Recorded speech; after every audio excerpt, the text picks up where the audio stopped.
Welcome everybody again to a new video. This is season 2021, episode 12 or 13 of my Sooner football playlist for the 2021 season.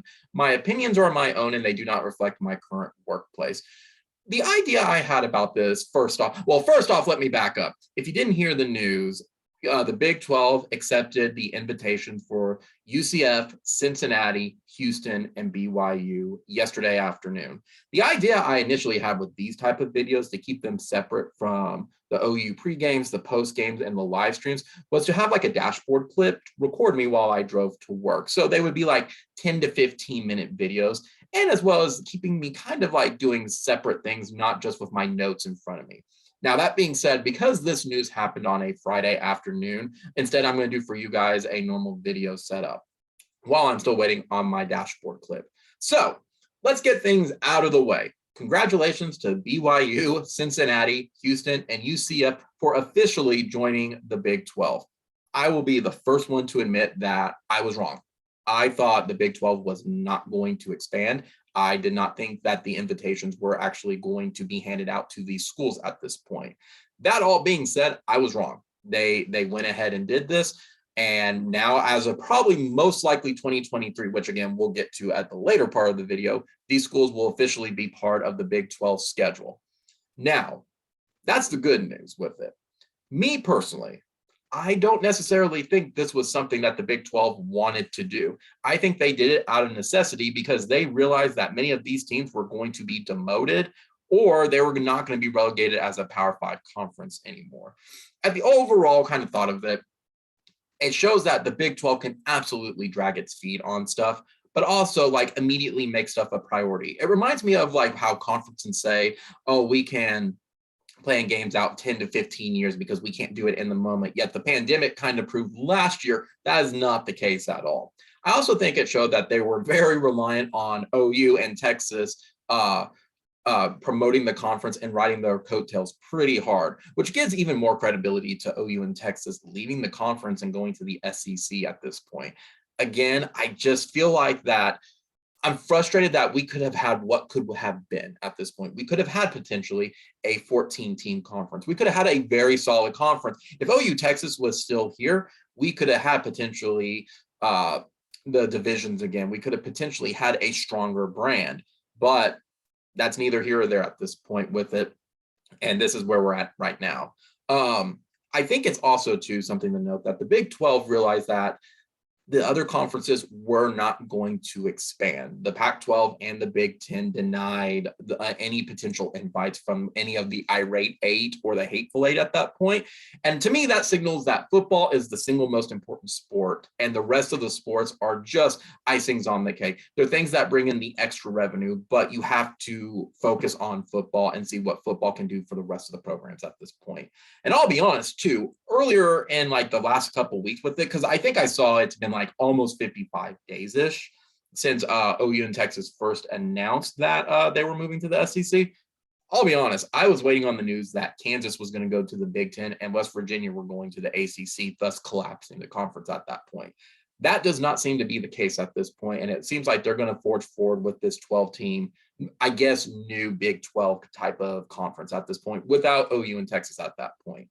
I think also, too, that as a result of the Pac-12 and the Big 10 not expanding, I think a lot of those schools realize that they just do not have a valuable brand. They may be valuable in their local areas, sure. They may be valuable to like a very, very limited fan base, but for national appeal or national marketivity, I think they realize it's just not there at that point. So they had to do something to survive. Now, I also do think that they didn't do this to enhance the Big 12. I think half of it is they did it despite OU Texas and ESPN. I really do think that they are very, very bitter towards ESPN, and they want to kind of destroy any or delay or postpone any of ESPN's ideas at this point with this, namely with the AAC at this point with it. I also think, like I mentioned earlier, they did this out of desperation. They all needed to band together at that point with it. Even though some schools I think would have been picked up if they really, really, really pushed for it, at the end of the day, they just wanted to stick together at that point. And as a side note, because I really, really don't know where to put it at this point, in this particular part of the video, because I do want to keep it as brief as possible with them to keep y'all engaged. I do think at some point Bowlesby will be kicked out. I do think he showed his complete incompetence with the conference. And I think there was an interim coming in. I could not really find the information on that, but I do think he's on his way out as this goes. Now, I want to kind of go a different route with this for what everybody else was doing of just presenting basic information. What I was thinking about is kind of, okay, so we got the announcement, the teams have officially joined, and rumor is 2023, meaning next year would be the 2022 farewell tour for OU in Texas, meaning we're going to get 2 years of teams giving us their all in football, basketball, everything at this point. They can get their last licks in before we move to the SEC. But I do think it is important to keep in context that there is some winners and there is some losers from this entire situation, I guess you can call it. So let's kind of go through this for a moment. So we're going to talk about the winners. We're going to talk about the losers kind of as the big picture. And then we're going to kind of talk about like the individual winners, meaning the schools and the individual losers, and then kind of the next steps going forward. So let's go with the winners overall. I think the most obvious one is the irate 8/hateful 8. They survived.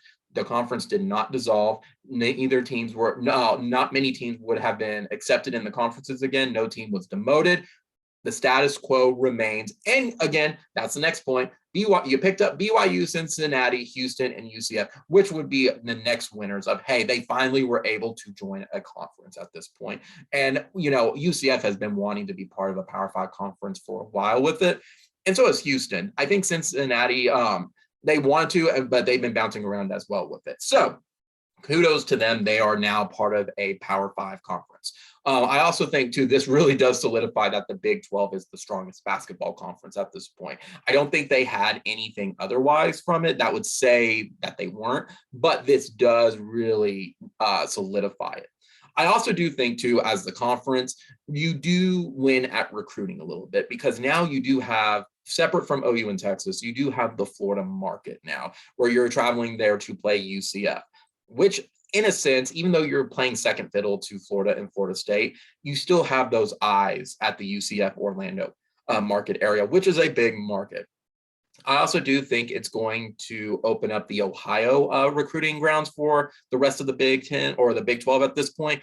But just keeping in mind, you're not going to compete against the Ohio States and Michigans up there. That's going to be number one, first and foremost. And then we just have to kind of see what happens. We've seen with Nebraska how recruiting has gone since switching to the Big 10. So yes, Cincinnati is there, but we'll have to kind of see how this goes at it. I do overall think, though, it does strengthen the recruiting ground for the Big 12, for these 12 schools at that point. And I'll be honest, as a fan, I do think we're going to get some interesting irregular matchups for at least the first part. They're going to be interesting in a sense of teams have not faced each other or teams that are less likely to face each other that we're going to get on a regular basis now, such as BYU versus Iowa State, UCF versus TCU, BYU versus TCU, and BYU and West Virginia. Hey, they both have mountains. So, hey, West versus East at this point. I think you are going to get some intriguing matchups at that point. So I keep that in mind. And I think the biggest, I think it's even more important than I think it's the second most important thing outside the conference staying together. I think that it's important that they're staying mostly in the central time zone. Outside of BYU, Central Florida, and Cincinnati, you're staying in a time zone where you're not really losing eyes as the day progresses. That's one of the biggest things the Pac-12 has a problem with is they lose that national attention as the night goes on. And there's kind of a reason why the Pac-12 has a thing called Pac-12 After Dark at that point. I just think that keeping it in Central really keeps recruiting good. And I also think it keeps the eyeballs there at this point. And you're not competing with the Pac-12, which as a side note, I think that's something that Oklahoma State and Texas Tech, who were rumored to do the Pac-12 type of pod system, if it did expand at that point, I think they would have had a lot of problems at that point. I think it would have benefited the Pac-12 more than Oklahoma State. Now, that's mostly how I look at the overall winners. I think the overall losers are pretty obvious. I do think the AAC is the biggest loser because their teams are already looked at getting poached. They're trying to do damage control at this point. I do think it goes against what ESPN was thinking, that they were going to make the AAC the next Power 5 conference. or have a automatic qualifier for a group of 5 with it. That being said, they're having some rough waters at the moment, and who knows what the AAC is going to look like when you take their basically name brand helmets away. In a sense as well, while the Big 12 has a lot of wins, I do think it's important to bring up that the Big 12 does have some losses, because I do think you're replacing Texas now to get BYU. I also do think that you don't really win when you're bringing Houston in, because it is just another Texas school at that point. So it's a net zero. You're not losing Texas, but you're also gaining the influence of the Houston area. And that kind of goes into the next part of recruiting. Sure, Houston kids are going to go to other areas, but Houston is one of the most fertile recruiting grounds in football. Those kids are probably going to go to Houston now, which was something I believe in the last rounds of expansion, the other schools did not want to. The other, I think it was other 7 schools, that was not Tech, OU, or Texas, didn't really want to deal with that. Now they do have to deal with that, but we're going to have to see kind of touch and go of what that's going to look like, because now you got Texas in the SEC, you have Texas A&M. Does Houston get impacted by that with both of those schools in the SEC, as well as OU? I can't forget OU because we recruit Texas as well. Or is it going to be a very, very strong area at that point? That's only going to be time will tell. But I do think this is going to elevate Houston to maybe even be in the upper part of the league at this point. Now that covers, though, all the winners and all the losers. Now I kind of want to pick out individual winners and individual losers from it that just go above and beyond just existing because the conference is remaining. So there's only a couple schools for each one. So I do want to start with the individual winners, though. I think the number one, though, individual winner is BYU. I think they are going to turn into the top dog of the Big 12 conference. They're going to be the top brand. They have a massive marketing and television sets at this point. I just don't see how BYU doesn't become that school at that point. I think this is the perfect thing to launch them into the next part. I think they're going to be a solid, good to great team. We'll have to kind of play it out to see if they're going to be an elite team for the Big 12. But I do think BYU is the big winner. The next one after that, I also do think UCF is also a big winner from it, because they've been screwed essentially trying to get into a conference for many, many, many years. And it seems like everything has come full circle now. They have the money and the facilities to improve really fast. They have the student base for it. They have the marketing down there. They have the recruiting grounds down there. And let's be honest, it's in Orlando. It is a destination trip, not just for the fans for Disney World and the tourist area of it, but it is a area that kids do want to go to. So UCF getting in is kind of a big deal. Not to mention too, as I keep forgetting it, but it's true, they're kind of the new Oregon at the moment. They're very relevant, but they have that new money, as I like to say. So right now, BYU and UCF for sure are the big winners. I do think the next winner, though, while it's minor, we do have to point out that Baylor is a winner in this, because not only does the conference survive, they're not getting kicked out from the rest of the other 8 schools and being relegated to a group of 5, because it was very real that once OU and Texas left, what schools were going to be picked up. Baylor was number 1 to be left behind with this. So I can't just ignore Baylor not being relegated to a lower conference, because nobody really knew where they were going to go at that point. The next one after that, too, I think is the biggest winner is Iowa State, because I do think if this does not keep together as a Power 5 conference, I think Matt Campbell does look at other coaching jobs at that point. That's just only a side note at that, but I do think Matt Campbell would have been not happy being in a group of 5 school if that's what the Big 12 was going to be relegated to. Now, the next one is the individual losers, and I only can think of one. And I want to preface that I'm not picking on Oklahoma State because they're in-state rival. I don't really want to say that for like saying like, oh, obviously I'm going to pick Oklahoma State. No, it's not that. I do think, though, that Oklahoma State's the biggest loser from it, though, because they're going to lose out on recruiting. You're already competing against OU, but now you got to compete against other schools at this point where you don't really have any grounds in at this point. I don't think they're going to be one of the voices in the room in there anymore without OU being in there. And If OU continues Bedlam with them, let's be honest, their biggest game will be Bedlam, and it's not going to even be a conference game. And that kind of goes into the overall losers part with the Big 12 of what rivalries do they lose at that point. But that's for another video at another time as we get closer to that expansion part, where the SEC and OU and Texas leaving, as well as the other schools entering. But back to Oklahoma State, though.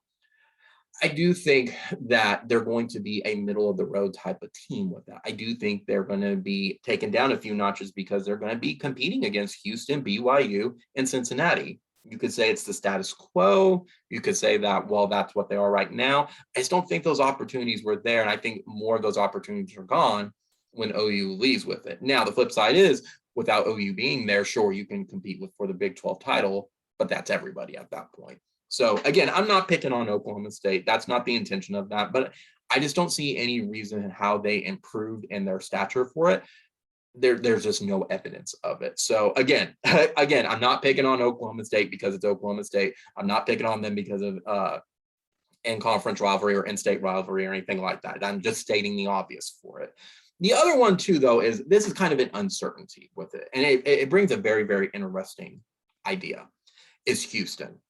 They win overall because they do join the Big 12, but recruiting takes a hit because it was its biggest draw before, enough where the other 7 schools that were not Texas Tech did not want them in the conference initially before back in 2016.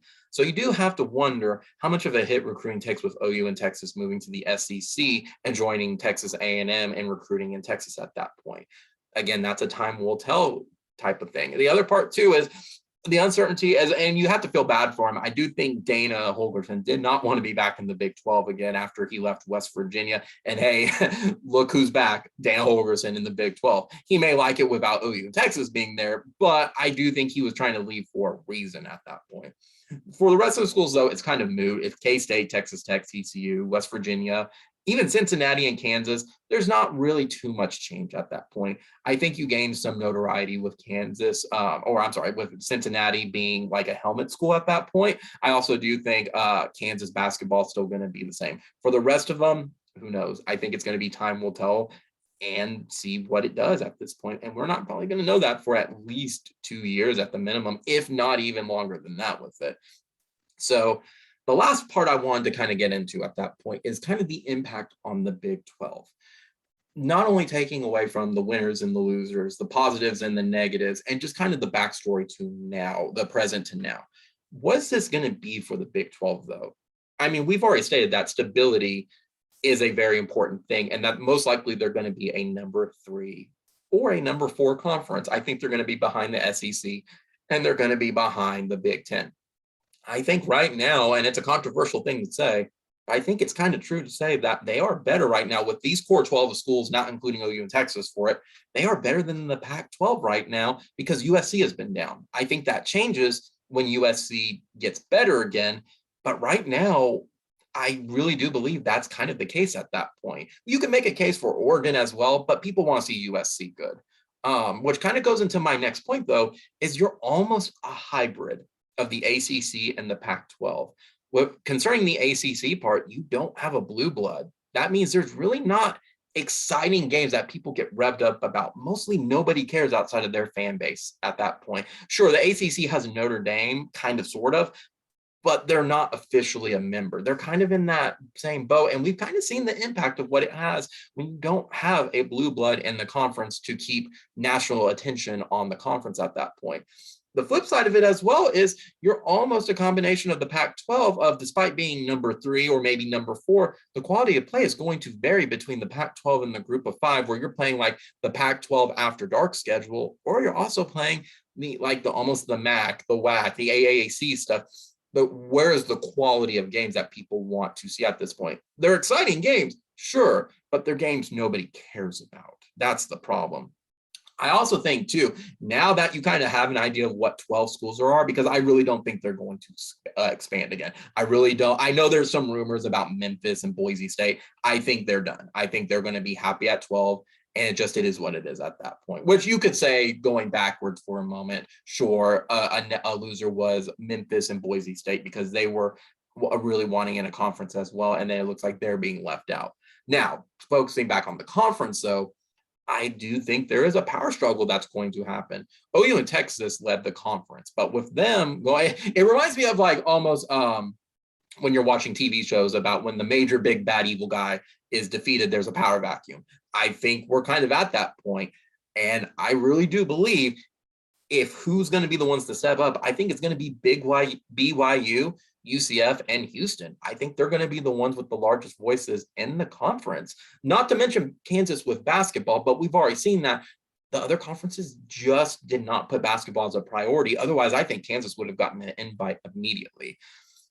You have to wonder, too, how big of a voice BYU, UCF, and Houston are going to have in those future talks with it because of the marketing, of the recruiting, of their just television sets, everything with that at that point. You have to wonder, did they replace OU and Texas with pretty much the equivalent in those three schools? Only time will tell with that point. But I also think, dude, there's going to be, if you take credulence into how valuable those brands are for those particular niche areas, I wonder how much that's going to compete against the other schools who have been around for several decades at this point with it.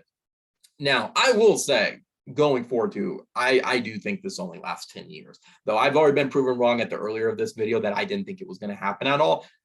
I do think unless they do establish that and everyone kind of sees what's going to happen, like with the brand rights, I think you're just only delaying the inevitable at that point. Which also leads me to my final points. What is the Big 12's identity going to be at this point? I saw some people say that having the Big 12 up for grabs is going to be a good thing. While that may make some exciting games, I think that means the quality play is going to be bad at that point. But again, only time will tell. But that also extends to of what their overall identity will be.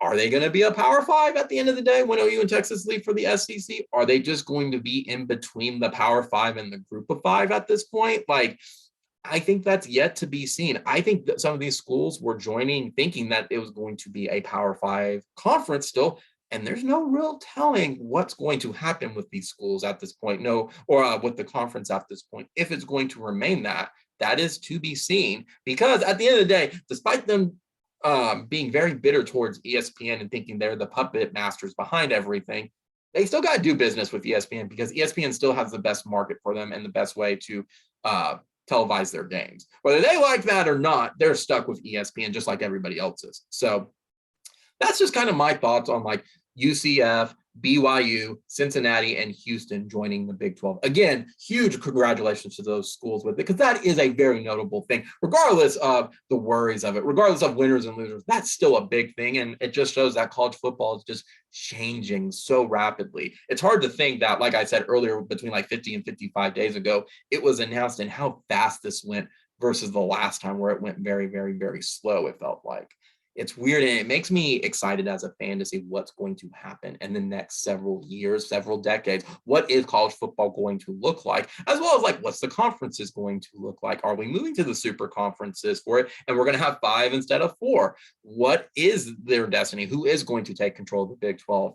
I think that's yet to be seen, and it's neat seeing everything happen at that point, though. But that's just me. That's just me. So with all that in mind, let's wrap up. So tomorrow night, at this point, I will have a recap of the OU Western Carolina game, possibly, maybe. If you watch my earlier video, I mentioned I don't have the pay-per-view game and I have no intentions of purchasing it. So I'm relying on either a replay that they put on Sunday, hopefully, highlights, or the play-by-play like the box score at that point. It is, again, to be seen. But that all being said, I'm still going to have a stream because there are going to be people on there who have seen the game. And as well, there are going to be ones that we're going to recap week 1, as well as look forward to Nebraska and week 2 at the moment, or week 3 at the moment. If you haven't seen the video from earlier, the link is below in my preview video and for last week's streams, because, hey, you can't have enough football content, especially even when the games aren't on. You got to have stuff for the rest of the week at that point. Again, comment, rate, and subscribe. As I always mention, the goal is still to reach 1,000 subscribers by the end of the year. It's very bold, but I'm an ambitious person, and I think it's accomplishable with September, October, November, December, 4 months left, guys. So let's try to spread the word around with it.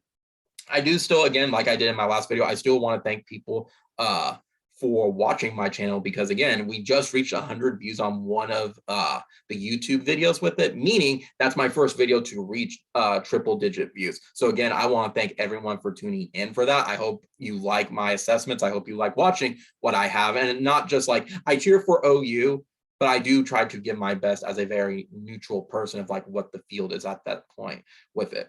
I mean, if OU is going to do bad, I'm going to state it. If OU is going to do well, I'm going to state it. But I do hope that y'all are enjoying it and see how much I am a passionate OU fan, as well as college football fan just in general as well. So I'm looking forward to seeing those numbers completely keep on going up, as well as continue making regular content for y'all, because, hey, y'all encourage me. If y'all keep watching for it, I could try to get better programs, better technology to make even more stuff. Who knows what I have planned for the future at this point when we reach that point. And finally, as I mentioned in all my videos right now, get vaccinated. In Oklahoma, it does look like COVID is starting to plateau just a bit and maybe even dip, showing some good signs. So again, get vaccinated, guys. It benefits everybody at this point. But that being said, that's everything I have from this video. I hope you enjoyed watching it. I hope you enjoyed my assessments. Let me know what you think. Comment, rate, subscribe, and guys, enjoy the rest of your weekend. Boomer Sooner, there's only one Oklahoma.